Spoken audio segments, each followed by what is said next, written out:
नमस्कार शेतकरी मित्रांनो. तर आजच्या व्हिडिओमध्ये आपण बघणार आहोत की MyDBT साईटवर ट्रॅक्टरसाठी अनुदान कसे प्राप्त करायचे. तर हा व्हिडिओ एंडपर्यंत जरूर बघायचा आहे की कागदपत्रे कशी अपलोड करायची, फॉर्म कसा भरायचा, संपूर्ण माहिती आपण या व्हिडिओमध्ये बघणार आहोत. तर चला आपण व्हिडिओ स्टार्ट करूया.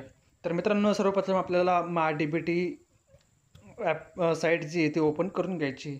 MyDBT साईट ओपन केल्यानंतर आपल्यासमोर एक कसा इंटरफेस ओपन होईल. या ठिकाणी तुम्ही महत्त्वाच्या ज्या सूचना आहेत त्या तुम्ही वाचून घ्यायच्या आहेत. त्यानंतर आपण या पेजला क्लोज करून घ्यायचं आहे. त्यानंतर खाली स्क्रॉल करून यायचं आहे.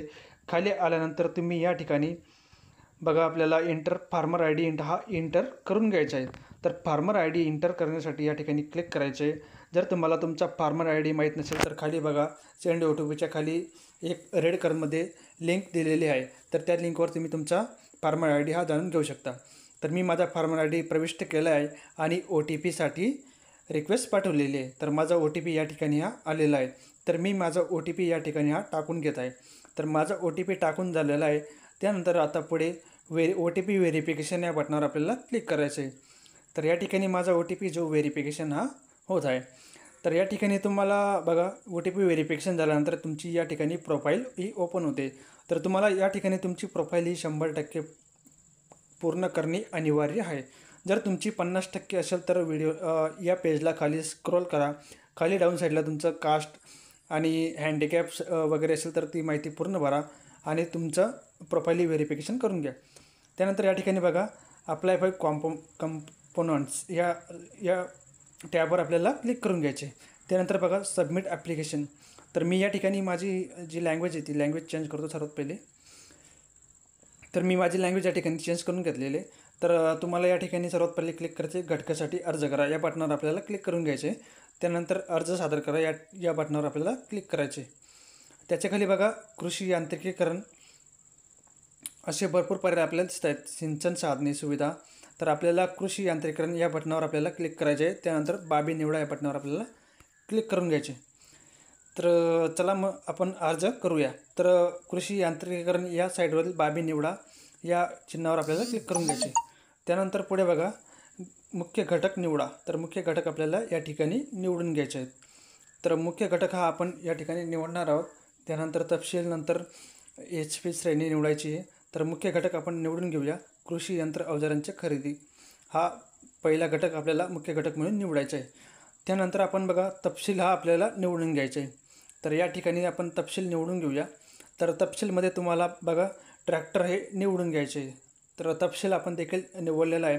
त्यानंतर आपल्याला 4WD पाहिजे का 2WD, या ठिकाणी आपल्याला किती प्रकारचे ड्राईव्ह प्रकार निवडा. व्हील आपल्याला किती व्हील पाहिजे ट्रॅक्टरमध्ये, तर तुम्ही या ठिकाणी निवडू शकता. त्यानंतर आपल्याला किती PT OHPचा आपल्याला ट्रॅक्टर पाहिजे. तर मी पहिला 4170 PTOचा HPचा ट्रॅक्टर हा मला पाहिजे तो निवडलेला आहे. त्यानंतर खाली बघा, संमतीपत्र आपल्याला या ठिकाणी टिक करायचे आहे. तर मी पूर्वसंमतीशिवाय कृषी यंत्र अवजारांची खरेदी करणार नाही. त्यानंतर खाली दिलेल्या जतन करा या बटनावर आपल्याला क्लिक करून घ्यायचे. जतन केल्यानंतर या ठिकाणी बघा, तुमचा हा फॉर्म जो आहे तो सबमिट झालेला आहे. म्हणजे फॉर्म हा सबमिट झालेला नाही, फक्त तात्पुरता हा सबमिट झालेला आहे. जर तुम्हाला या ठिकाणी काही अजून चेंजेस करायचे असेल किंवा दुसरे अजून रोटावेटर वगैरे नांगर यासाठी अर्ज करायचा असेल तर यशला क्लिक करायचे. जर तुम्हाला फक्त ट्रॅक्टरसाठीच अर्ज करायचा असेल तर नो करायचे. तर या ठिकाणी तुम्ही चेंजेस हा देखील करू शकता. त्यानंतर नो या बटनावर आपल्याला क्लिक करून घ्यायचे. त्यानंतर आपण पहिल्या पेजवर आलेलो आहोत. तर या ठिकाणी बघा, अर्ज सादर करा. आपण हा अर्ज म्हणजे तात्पुरता सेव्ह केलेला आहे, तो आता आपण मेन या साईडला जाऊन आपण अर्ज हा सबमिट करणार आहोत. तर आपण अर्ज सादर करा या बटनावर आपल्याला क्लिक करून घ्यायचे. तर अर्ज सादर बटनावर क्लिक केल्यानंतर तुम्ही खाली बघा, आपल्याला सर्वात प्रथम आपल्याला ही माहिती जाणून घेऊया. त्यानंतर ओके या बटनावर क्लिक करायचे. त्यानंतर आपण खाली यायचे. खाली आल्यानंतर आपल्याला बघा, पहा या ठिकाणी आपल्याला क्लिक करून घ्यायचे. पहा या बटनावर क्लिक केल्यानंतर तुम्हाला तुमचा अर्ज हा आपण जो सबमिट केलेला आहे तो परत आपल्याला दिसेल. बघा, या ठिकाणी तुमचा तालुका, गाव, नंतर आपण कोणत्या कंपन्यांमध्ये अर्ज हा केलेला आहे आणि कशासाठी केलेला आहे, तर हा आपला अर्ज आपल्याला दिसतो आहे. तर या ठिकाणी ही माहिती आपण पाहू शकतो. पहा या बटनावर क्लिक केला तर त्यानंतर चेकबॉक्समध्ये क्लिक करायचे आणि अर्ज सादर करा या बटनावर क्लिक करून सबमिट